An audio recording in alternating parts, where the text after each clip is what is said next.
¿Cómo estamos? ¿Cómo les ha ido? ¿Cómo han disfrutado el inicio de la semana? Estamos a martes. Todavía nos da la oportunidad de aprender muchas cosas, de emprender, de desarrollar y de cristalizar todos nuestros sueños. Ahora vengo con una película que está relacionada con el tema de la historia de Rusia. Hace poco hablamos de esa batalla que hubo en Varsovia y que de ahí fue inspirada una película en la que ahora vamos a hablar, que se llama El pianista. Nomás vean la magnitud de cómo quedó Varsovia, totalmente destrozada,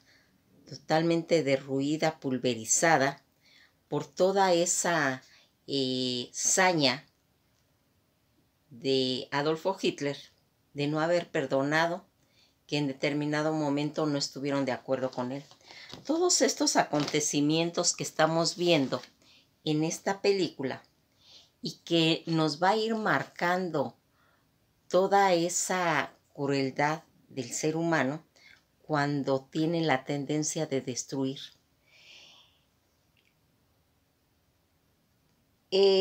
Vamos a irnos dando cuenta que El pianista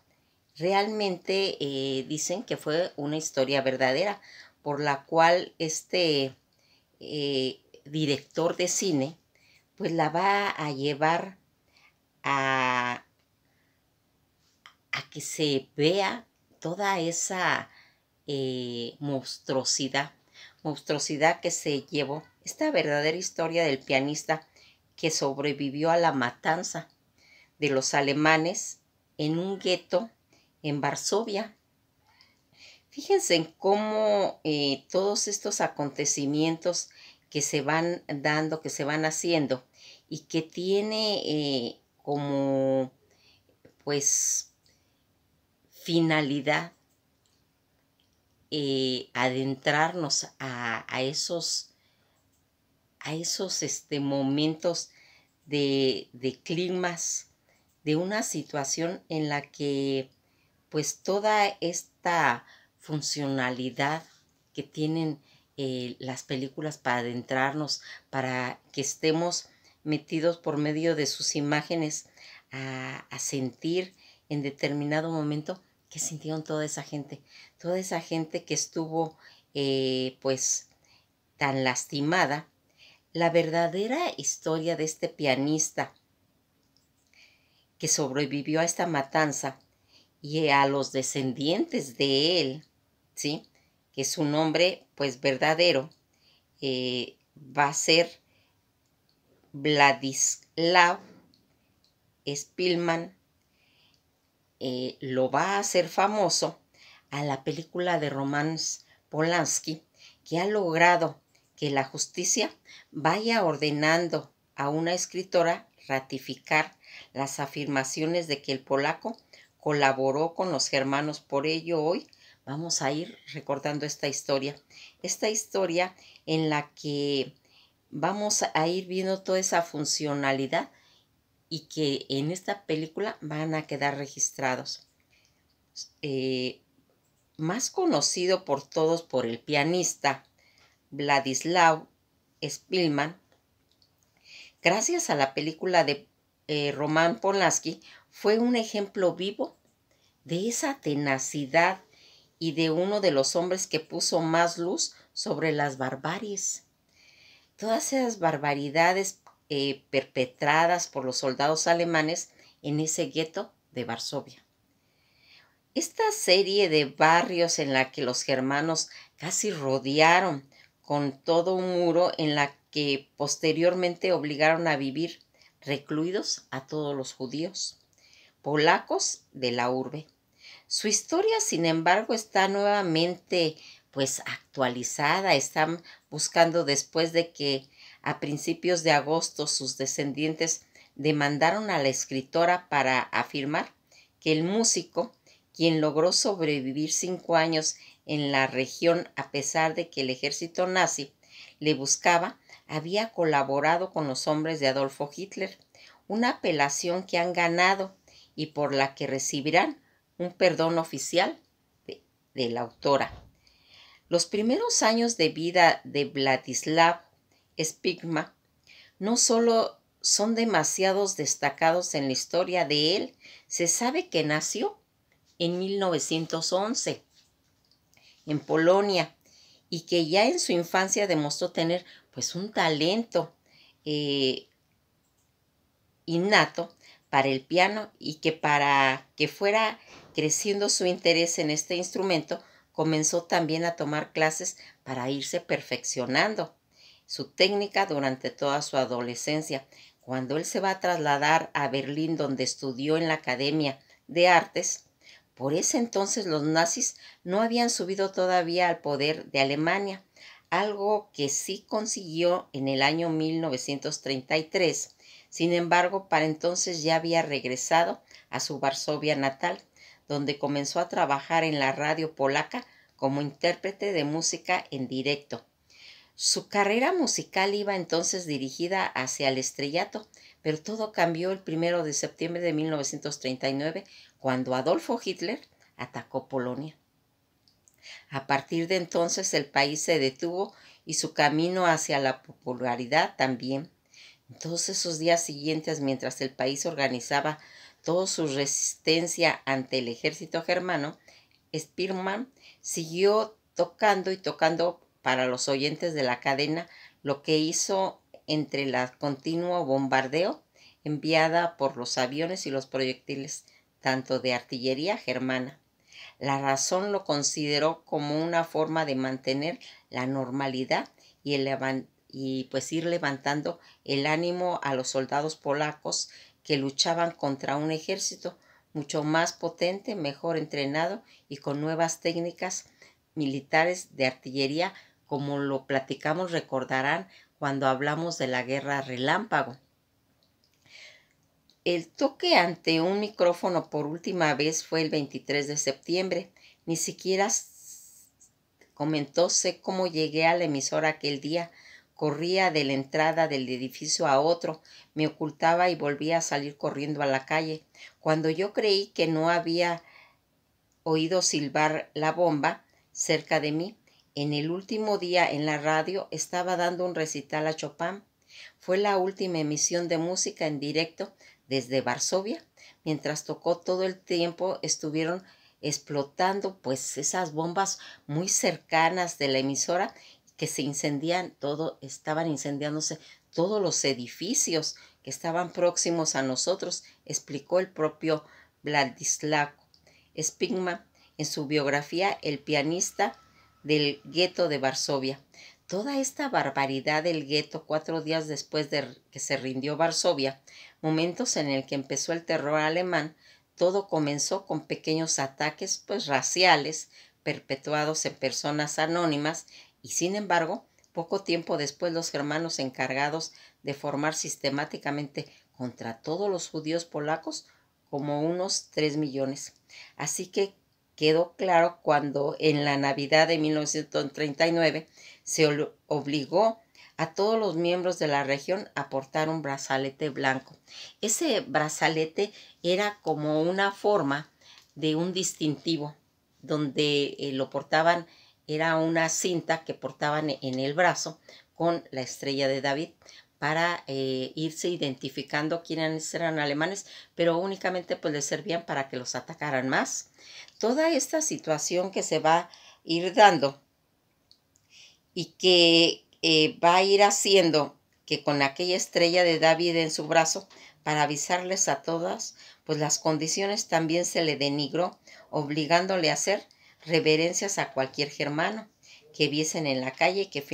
y que pues finalmente impidieran tener más de una cantidad determinada de dinero. Estaba prohibido el dinero líquido que se fluyera, y eso antes de que sus posesiones quedaran a cargo de todos los nazis. No obstante, la mayor barbaridad alemana que sucedió en 1940, un año después de la invasión, el día 12 de octubre de 1940, los nazis anunciaron la creación de un gueto, donde habían que trasladarse obligatoriamente a todos los judíos de la ciudad, y una vez completamente la mudanza del día 16 de noviembre comenzó a levantarse un muro de 3 metros que selló por completo todo ese perímetro de la zona del tamaño del gueto, que eran pues unas 405 hectáreas, lo que se estaba dividiendo, unas 3 veces más que el Parque Madrileño del Retiro. En el momento Alquido llegó a albergar a una población de 445,000 judíos, explicaban la red que está en la biblioteca en Madrid. En su dossier Levántate y lucha, 70 años de levantamiento del gueto de Varsovia. Todo este hacimiento va a ir provocando todo tipo de epidemias, entre ellas la tifo. Así recuerdan en sus obras Spearman aquellos días de la mortalidad por la tifo, que eran 5,000 personas al mes, más o menos calculaban, porque todo esto siempre va a traer esas epidemias. En el gueto no había forma de enterarse quién moría de tifos con rapidez suficiente para ir del mismo ritmo que la mortalidad. Para desgracia humana, en aquello no fue nada en comparación con todas las barbaries de los alemanes que fueron penetrándose ahí meses después de la misma, y hacer toda esa cacería étnica a discreción, en la que entrarían a los edificios y no salían hasta que consideraban que se había acabado todos los insurrectos, o transportaban a los judíos en esos trenes a los campos de concentración, donde un amigo de él le van a explicar, porque ahí se va su familia de él, pero a él no alcanza a entrar. Y uno de sus amigos le va a comentar que él salve su vida, porque en realidad esos trenes no eran para llevarlos a otro gueto a trabajar, sino eran para exterminarlos. Y aquí va a empezar toda esa vía crucis de este hombre por tratar de sobrevivir, entablando pues amistad con amigos que se encontraba ocasionalmente, que lo ocultaban, que le daban domicilios para poderse transportar, porque en esas situaciones ellos empezaron a hacer como un contrabando de armas, en los que escondían, porque les decían que podían ir a una región cercana a traer papas y maíz, y pues abajo de todos esos costales venían todas esas armas, y cuando a sus amigos se logran ir, pero los logran capturar, él sabe que en ese domicilio ya no va a estar seguro, y entonces vuelve a cambiarse de lugares, de llegar a ese gueto, a esos lugares donde él había estado, y que en realidad todo ese acarreo de gente en el que se va a ir viendo cómo se los llevan en los trenes, pues en realidad es una forma sistemática de ir acabando con la vida de todos. Tampoco eran pocas las palizas en las que los agentes de policía alemán daban a todo aquello que trataba pues de introducir comida y bandeando en el gueto, que en este caso lo hacían los niños. Los niños eran los que hacían ese contrabando de comida, pero pues si los agarraban, eran matarlos. No se podían salvar, y a pesar de todos, en esos primeros meses los judíos pudieron vivir, pues se puede decir que en una forma relativamente tranquila, al menos en aquello que respetaba todo el toque de queda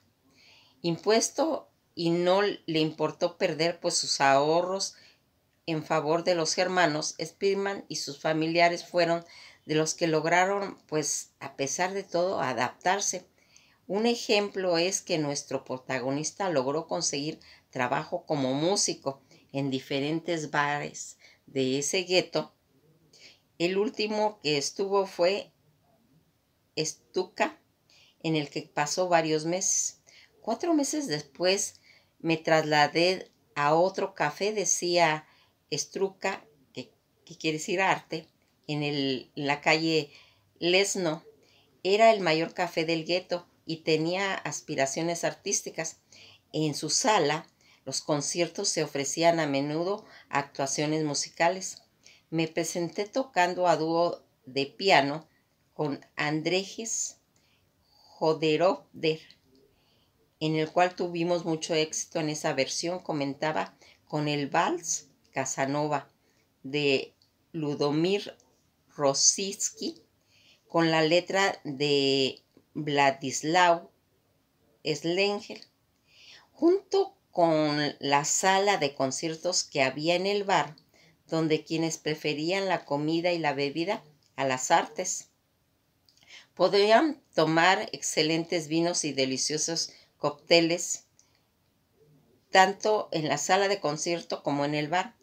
Estaba casi siempre lleno, por lo que yo me defendía bien en esa época y podía satisfacer las necesidades de los 6 miembros de mi familia. Él comentaba que eso había ocurrido antes de todo esto, de toda esta barbarie que tuvo la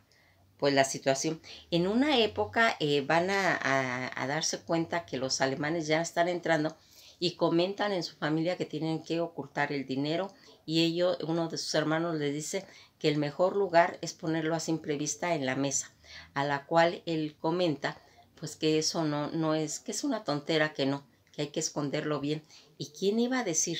que esa misma situación de poder ser de esconderse a simple vista lo va a llevar a salvarse de muchas situaciones? Porque él en todo este recorrido que va a ir haciendo se va a tener que esconder, pero a simple vista, en los basureros, en pasar como muerto, en tener ese camuflaje, pero siempre a simple vista, recordando aquel episodio del dinero donde él pensaba que eso no era lo correcto porque ahí lo encontraban fácilmente, y él, en su experiencia de estarse ocultando, vio que la mejor forma de ocultarse a veces es a simple vista. Todas estas reflexiones lo van a llevar, y por si viviera en aquella cárcel conformada a base de edificios no fuese ya duro por sí, el día 16 de agosto de 1942, Spillman y su familia fueron llevados hasta esa vieja estación en la que los nazis cargaban a los prisioneros como si fueran ganados para trasladarlos hacia diferentes campos de exterminio, y en la que él va a ver y va a sentir que es la última vez que va a ver a sus familiares, porque él no puede subir, y entonces él intuye de que es la última vez que vio a sus familiares. En una ocasión habían comprado con el último dinero que tenían, habían comprado un dulcito que se repartió toda la familia sin saber que esa iba a ser su última comida en familia, de estar reunidos. Todas estas situaciones que se van haciendo como parte de ese programa destinado a eliminar la excesiva población del gueto, oficialmente iba a ser enviado a un nuevo campo de concentración. Los alemanes llamaron a esa misión reubicación, pero todos los presentes sospechaban la verdadera misión de aquellos trenes, que era llevarlos hacia una muerte segura a todas esas cámaras de gas, y al menos así lo consideró un viejo amigo de la familia que se lo comentó a él en aquellas horas aciagas, que se acercó al padre de nuestro protagonista de una manera más acalorada de conversación con él, tensa por el primero en considerar que los judíos del gueto debían pues levantarse en los meses anteriores, y que trajo al invasor pues germano, mientras que en el segundo creían que lo mejor era esperar la magnanimidad de los soldados de Adolfo Hitler. ¿Y cómo puede estar tan seguro de que no nos envíen a la muerte?, comentaban. Bueno, pues claro, no sé de cierto, decía. ¿Cómo voy a saberlo? No lo iba a decir, pero puede estar seguro al 90% que piensan aniquilarlos, comentaba esos amigos. Mire, nosotros no somos héroes, somos gente normal y corriente, y por eso nos referimos y nos arriesgamos a confiar en ese 10% de posibilidades de vida.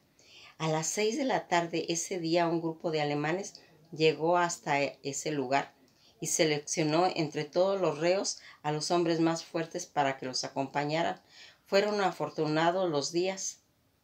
jóvenes que enviaron a la muerte por su última utilidad de mano de obra esclava, Luego le tocó el turno al resto de los prisioneros y a los niños y mujeres, y ancianos, y a los hombres que habían considerado insuficientemente recios, los enviaron a vagones especiales. Entre ellos entró el pianista, junto con otros de sus seres queridos en uno de ellos. Todo parecía perdido cuando alguien le asió desde afuera de una mano, le agarró por el cuello y le tiró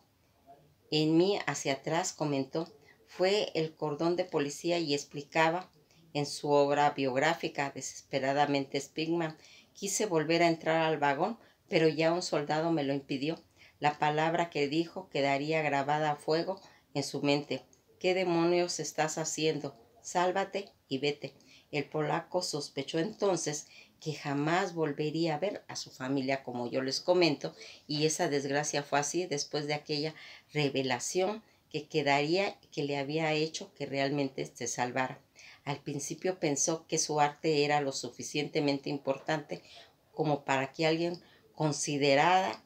que no debía morir en la lucha y en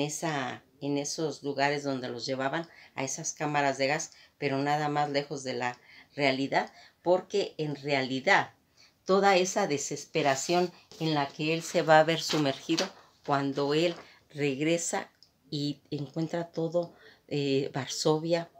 desolada, destruida, y que va a empezar con esa lucha a querer salvarse realmente, porque aquí ya no era en ninguna situación, aunque él pensaba que su oficio lo podía salvar, pero poco a poco la vida le fue diciendo que no, que tenía que esconderse, que tenía que hacer todo lo posible por salvarse, porque si no, su vida estaba pues totalmente destrozada. Eh, Toda esta situación en la que nosotros vemos cómo él va tratando de esconderse, cómo se llega inclusive a enfermar, va conociendo amistades que lo van ayudando a sobresalir, y que en una ocasión, cuando él anda buscando comida, va a encontrar una lata, va a querer abrir, pero no tiene los medios para abrirla, y esa lata va a caer a los pies de un oficial que sería una de las personas que lo ayudaría. Tanto le pregunta a él que quién es, y él le dice que sí es judío, y él le dice, sí, soy judío y soy pianista. Y entonces el oficial de un alto rango le lleva comida después y le va a proporcionar un abrigo cuando él se va, que cuando llegan los polacos ya a salvar todo Varsovia, lo van a confundir porque él lleva un abrigo que es alemán, y le preguntan, él pues va a huir y lo agarran y le van a preguntar que por qué él trae un abrigo alemán, y él va a decir porque tenía yo frío. Toda esta situación va a ir pasando a través de lo que se va a ir mencionando, y que va a ir teniendo esas experiencias. En una ocasión, este oficial va a encontrar en un campo de concentración a un hombre que sabe tocar el violín, y le va a preguntar si conoce a este hombre, y él le dice que sí. Le dice, sí lo conozco, dígale que venga a salvarme. Cuando este oficial nuevamente vuelve a tener contacto con Stillman, va a hacer que él vaya a ese campo de concentración, pero ya no existe. Y aquí se va a ir viendo cómo él, pues ya más adelante, al final de la historia, él va a vivir hasta los 88 años y va a morir en su natal Varsovia el 6 de julio del año 2000, que dicen que ese fue, pues en realidad, una persona que sí existió. El oficial que le ayudó a él, llamado Wills Hopsenfeld, él va a morir en 1952 en un campo soviético, prisionero de guerra. Toda esta situación que nosotros aquí vamos viendo cómo este hombre, a través de su cara, de sus facciones, de sus experiencias que va teniendo, y que va a ir teniendo esa facultad de ir desarrollando un sexto sentido de sobrevivencia, pero ustedes se pueden imaginar cómo, cómo es la desilusión de un hombre que está basando su vida en un oficio, en la de pianista, porque él pensaba que nomás era de que él dijera, yo soy pianista, ah, bueno, pues véngase, no se preocupe, no lo vamos a matar. Pues no, no era así. Inclusive cuando ellos estaban todavía en familia, uno de los hermanos llegó a ofrecerles que se alistaran a cuerpos de policía, pero él no, él siguió trabajando en los bares porque pues él sí realmente creía que su oficio lo iba a salvar y la vida le fue dando situaciones a partir de toda esa situación en ese gueto cuando lo pusieron a construir la barda y se les cae unos tabiques a los pies de un oficial y pues la gente sabía ahí que él era pianista, lo único que lo pudieron ayudar más pues, fue mandarlo a la bodega. Y toda esta tristeza de este hombre se ve reflejado el sufrimiento de miles y millones de personas, porque cuando se los llevan en el tren se van más de 1500 personas y en las que dicen que las últimas noticias que tenían ya nada más habían 600 que habían sobrevivido a ese pues purga que se estaba haciendo para ir depurando todos esos guetos que estaban pues sobrepoblados. Aquí ya habíamos comentado nosotros toda esa batalla de Varsovia, cómo pulverizaron ese lugar, cómo lo acabaron y que más adelante en la Unión Soviética, cuando empiezan a reconstruir todo lo que es Polonia, van diciéndole a la gente que cómo era su casa, que si la recuerdan, los que sobrevivieron, que la dibujaron. Y así nuevamente se va a formar todas las casas de lo que es Varsovia. Fíjense en que esta foto está muy cruel y muy desoladora, porque se ve como un hombre va observando, emergido en puras ruinas, en la que la desolación, ¿sí?, lo va a llevar a estar emergido en todo ese mundo de desesperación, pero que aún así tuvo la suerte de sobrevivir. Pues esto ha sido todo por hoy. Hicimos pues más o menos unas pinceladas de lo que es la película del pianista. Sé que muchas personas ya lo han visto, pero lo que quise decir, porque dirán, bueno, pues es que es una película que ya la vio mucha gente. ¿Por qué otra vez hablar de ella? Bueno, porque hay un grupo de personas que ya la vio, pero hay nuevas generaciones que no lo han visto y entonces es el momento. Pero lo más importante no es tanto la película, sino decir que fue un hecho en que al estar contando la historia de Rusia, cuando llegamos a Varsovia, este es el ejemplo donde hay ese documento tan importante como es la película, en la que vamos a ir viendo situaciones que están plasmadas en la historia que estamos viendo, en la historia de Inglaterra, y que cuando llegamos al punto de Varsovia, esta es la que va a significar todo. Yo les recomiendo que la vean, no como una película normal, sino como un documento histórico que une un acontecimiento que ocurrió en esa batalla de Varsovia. Que pasen un buen día y nos veremos en la próxima película.